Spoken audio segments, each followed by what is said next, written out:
grabe ang ginagawang pagtulong ni FLM. Napakabuting tao tapos ipapakulong nyo. Nung time na hinuhuli siya at breaking news nga, ang daming tumatawag sa akin, ang daming kumukontak sa akin. Hindi ko alam kung ano isasagot ko. Nag-video ko, sabi ko, wag po kayo mag-alala, si Francis Leo Marcos, ano lang po yan, magpapiansa lang po yan, uuwi po yan. Yun pa ang sabi ko. Diyan na ako, meron na napansin na yung mga basher ko, kasi maraming basher noon talagang grabe ang bashing noon sa akin.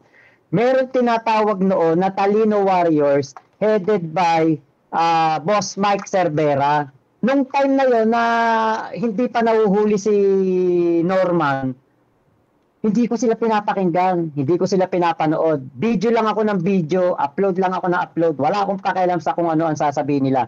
Kasi ang naiisip ko noon, bakit ko sila papakinggan? Kada upload ko ng video ko, marami akong views. Talagang nagmi-million views.